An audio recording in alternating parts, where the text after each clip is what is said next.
Hi there. This is my new video, and in this video we're gonna tackle the basis of personality and personality disorder and the elements that they are involved for this analysis. And slowly I will start like developing or analyzing these different ideas in a way that we can put them all together and make sense of ourselves and the world. So I'm going to show you, this is personality. So what we saw the other day, remember, we saw this graph, and I'm going to show you again this graph. But from that graph, for example, here we have thinking, feelings, and behaving. We have thinking and feelings, and behavior going to be on the other side, because behavior, it's something that we do with our body, with our mind, but we do it in terms that normally is something that we do to the exterior. So we have this relationship with the world. So besides that, we have that between these two elements, group of elements, thinking, feelings, and behavior, we have who takes the decisions, who makes things work, and this is the ego. And the ego going to be represented with the id and with the superego. Let's say this is the C, this is the conscient part, all this part, this what is here, and this is the unconscious. So part of the superego is in the unconscious, and also part is in the conscient. The ego is the same thing, and the id is like buried under all this system. So this is for start.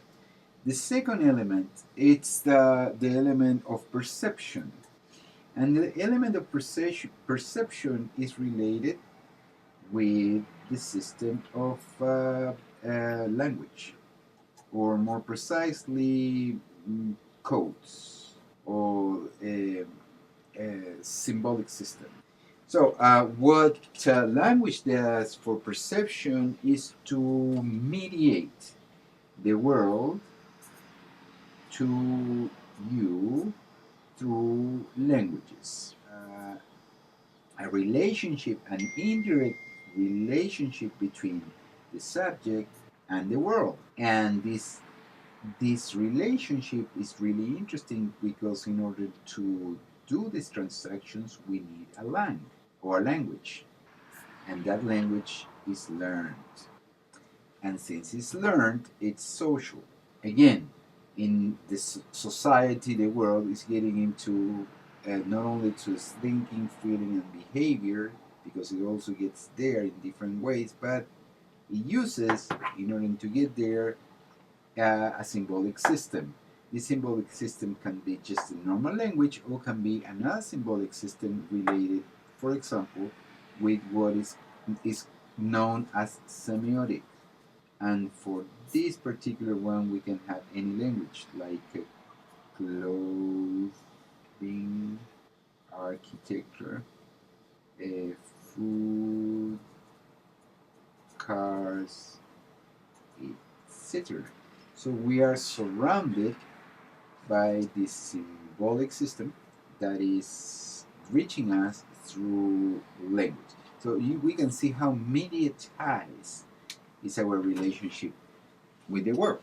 So basically, we don't have any direct access to the world. Every single access we have, even when we touch something, is through a system of impulses, of codification of different things. So since my goal here is to show personality as a healthy personality, psychologically balanced personality, and vis-a-vis personality disorders, in order to, this contrast is very important in order to understand not only personality disorders, which is very important, and I'm going to dedicate a long time on that, but also in terms of normality, and or I don't want to define exactly normality until we move a little bit more on these ideas. But that will be my goal. And in order to fulfill that goal, I have to explain certain things. Personality disorder has four kind of distortions. So they are common. I'm going to try to fine tune the whole spectrum of problems in a kind of systematic way and also an easy way to understand. But I want to point out that the main elements or the elements that are common in every single personality disorder are these ones. The first one is distorted thinking patterns. So the first one is related with the cognitive functions. The second one, the second problem that is common to all personality disorders that we're going to analyze later, and of course it's a component of personality, is it's a problematic emotional responses. The word here is emotional, and we have to be careful with the concept of the emotional, because in relationship with feelings, what people the consensus on this is that emotions are reactions to an object, to an environment, and most of the most emotions are instinctive, but feelings are consequence of the emotions experienced through time. So if you keep experiencing some kind of emotion, anger or fear or anxiety, which is a kind of emotion too, you gonna start creating in your personality some kind of traits that at the end gonna distort your personality and transform the emotional trait into a character problem. And when it's a character problem, basically is pretty much uh, connected, like entangled to yourself or the way that you believe is yourself. And the third element is the over or under regulated impulse control. So the third element of a personality disorder is related with behavior, which is, as we already know, one of the elements that we just discussed. And the fourth element of common to all these personality disorders, and it's common to all the different personality disorders, it's interpersonal difficulties. So the interpersonal difficulties are kind of a symptom, a very important symptom of what it means to have a personality disorder. Or a personality disorder, as I said, is a kind of fixation into some behaviors and patterns of thoughts, patterns of behavior, patterns of feelings that are not necessarily helping the person to function in the environment. Well, we are ready to discuss this interesting model that I have for you, but I don't want to extend me too much with the time today.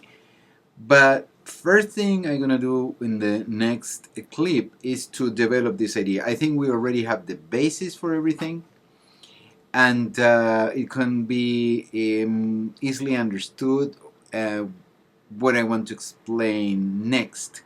And so I want to connect personality disorders, self, ego, and all of these elements that are very popular in psychology, but they are not well understood, when well explained, or basically figure out.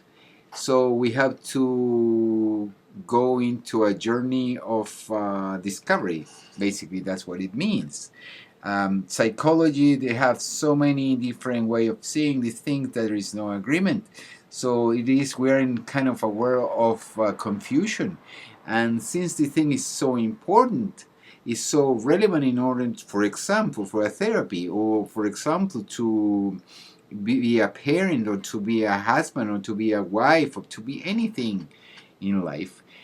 We need to dig deeply in this thing. So my promise will be fulfilled in the next chapter. Thank you.